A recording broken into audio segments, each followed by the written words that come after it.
Hi.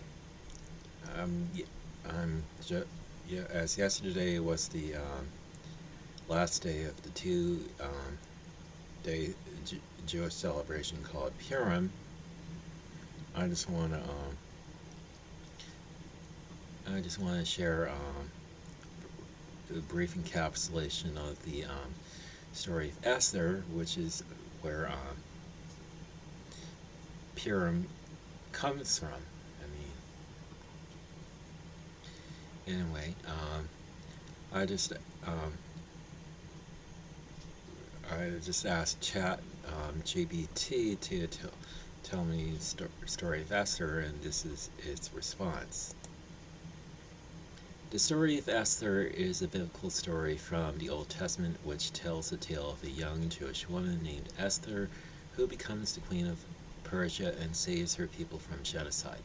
The story begins when King Ahasuerus, the ruler of Persia, holds a grand banquet in his palace, inviting all the princes and nobles of the kingdom.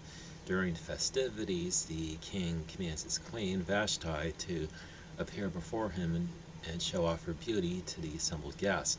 However, Vashti refuses to obey, and the king, outraged, banishes her from the kingdom and begins the search for a new queen. Meanwhile, in the city of Susa, a young Jewish woman named Esther lives with her cousin Mordecai. Esther is beautiful, and when the king's officials come to search for a new queen, they select her to be among the candidates. Esther keeps her Jewish identity secret and wins the favor of the king, who makes her his queen. However, trouble soon arises when a high-ranking official named Haman plots to kill all the Jews in the kingdom. Haman hates the Jews because Mordecai, Esther's cousin, refuses to bow down to him. Esther, I mean, Haman convinces the king to issue a decree authorizing the extermination of all the Jews in Persia. Mordecai, Esther's cousin, discovers the plot and urges Esther to use her position as queen to intercede with the king on behalf of her people. Esther is initially hesitant to risk her life by revealing her Jewish identity, but Mordecai convinces her that this is her moment to act. Esther risks her life by appearing before the king uninvited and revealing her Jewish identity to him.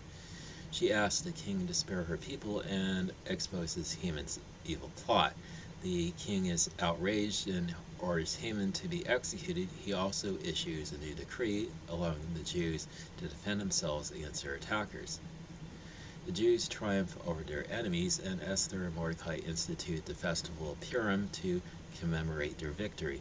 The story of Esther is a tale of courage and faith, demonstrating how even the most unlikely hero can rise to the occasion when called upon to do so.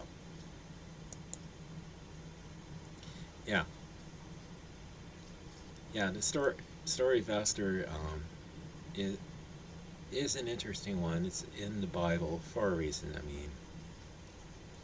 It, although it doesn't make any mention of God in the scriptures, uh, unless you're reading like the Greek additions to the book of Esther. I mean it. It's pretty apparent that to read Jewish and Christian readers that God is basically working behind the scenes to bring about deliverance for God's people. And first he does this through first ha- first having Vashti, the former queen, to King Ahasuerus be deposed from her throne, and then then sec- then by having the king select a new queen from a bunch of young virgins, and one of them happens to be Esther, the cousin of Mordecai, and when and and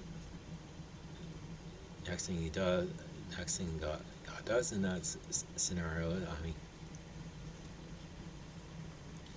I mean, when Mordecai catches wind that that Haman wants to exterminate all the Jews, I mean, I mean, he gets Esther to intercede with the king on her people's behalf, and she fasts, and her people fast, and basically to help move God's hand in this situation, and to grant her favor before the king. I mean, because the law says that anyone who appears unto the king who is not appointed to do so would be put to death, except to whomever the king holds out the golden scepter.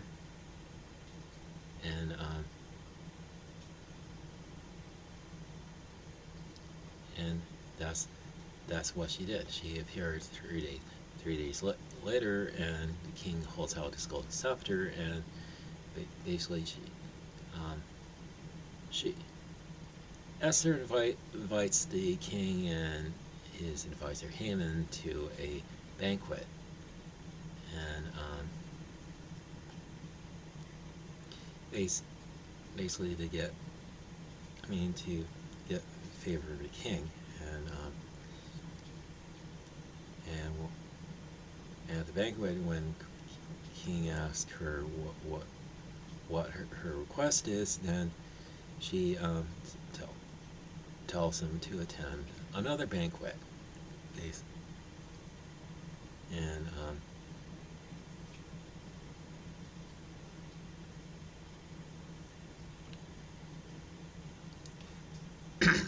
and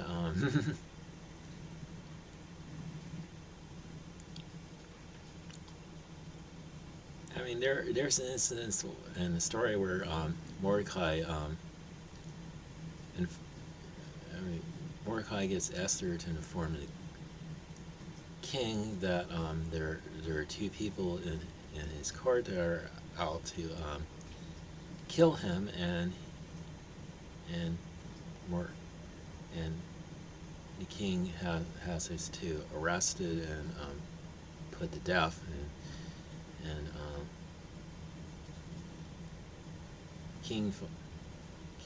king realizes that no honor has been bestowed upon him, so when Haman goes to the king to request that Mordecai be put to death, the king asks Haman, about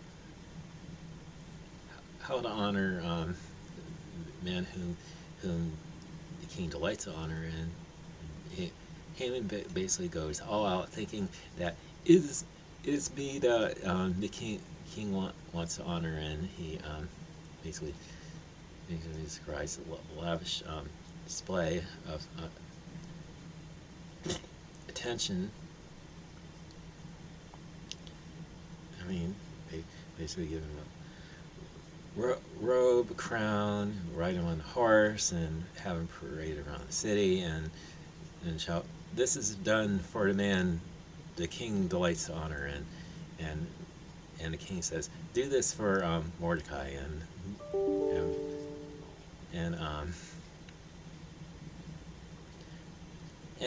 Haman's pretty pissed about the whole thing. I mean, he does this reluctantly, and he ends up going home ashamed, and next day he goes to the goes to the banquet, and that's when Esther exposes Haman as the as the man who wants to kill her people, the Jews, and Haman tries to plead for his life. He ends up falling on her couch, and basically, and King King thinks that Haman's going to violate her, and then basically has his head covered in rope. Covered in sack, and then takes him out to the gallows that he made for Mordecai, and has him hanged on it, and that's when that's when Esther, revealed herself as a Jew for and her cousin Mordecai, and that's when she pleads for her. Pleads for Haman's orders for Jews to be exterminated to be reversed, and the king has Esther and Mordecai write new orders to have the Jews defend themselves from their attackers, and on the given day that that the Jews were going to be exterminated, and so on that day the Jews basically had power over their enemies, because they basically got help from the people who were under the fear of God, and from that we got the celebration of Purim. The Jewish celebration. Anyway, that's pretty much all I have to share with you in this video. Sorry it's taking a little longer than expected, but anyway, have a good day, and God bless you.